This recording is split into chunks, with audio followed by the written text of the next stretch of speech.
Look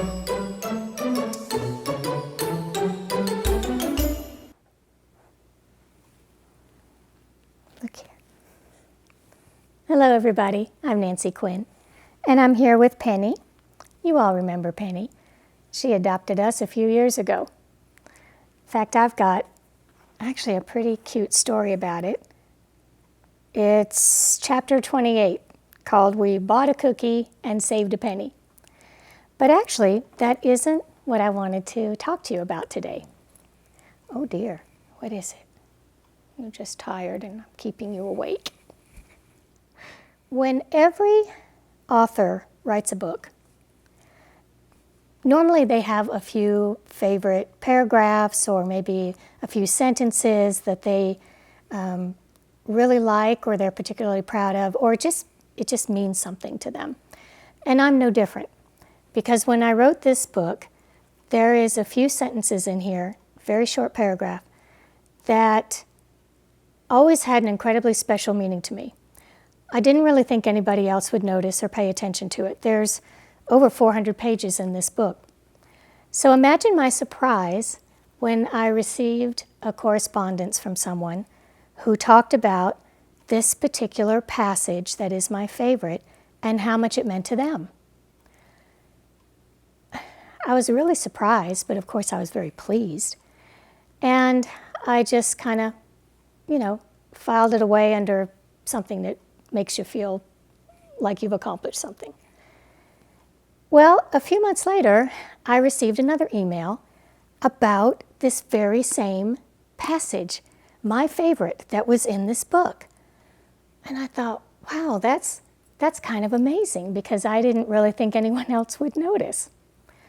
So fast forward just a little bit more, and I recently, only a few days ago, received another email about this same passage. And I thought, well, this might be worth talking about. So I'm going to read it to you. It's very short. I figured you'd want to know what I'm talking about. Let me find it. Okay, here we go. As I broached the top of the hill, we paused, and I looked up from my feet to the grassy meadow below.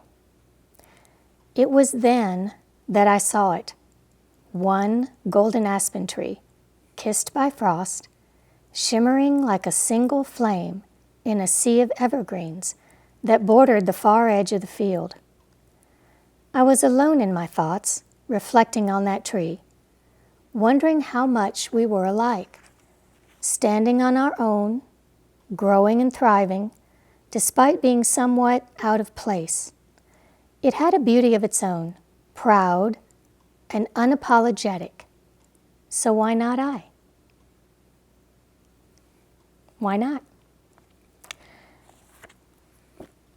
I've always moved around a lot and tended to be the new girl in school or at a new job or somewhere where I just kept having to reinvent myself and start over.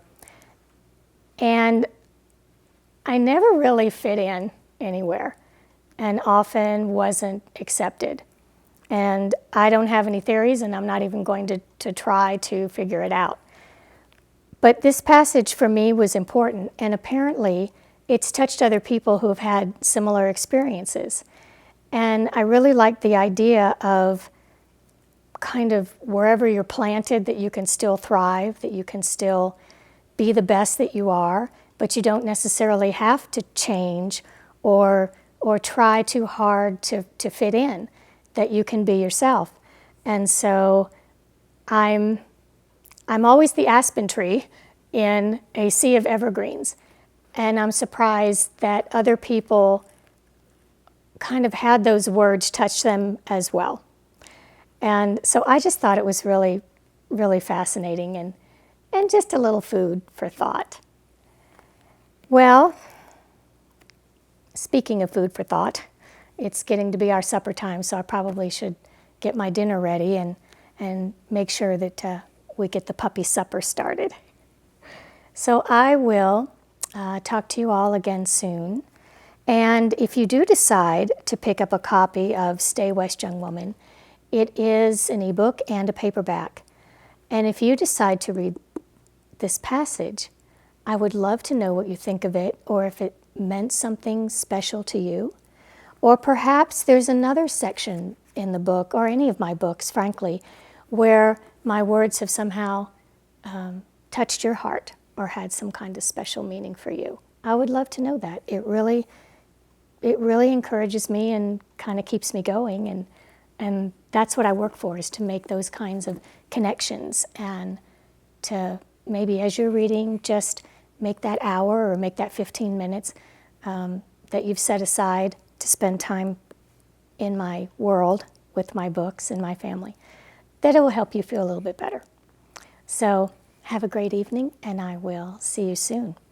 And don't forget to visit my new website, which is nancyquinnauthor.com. Good night.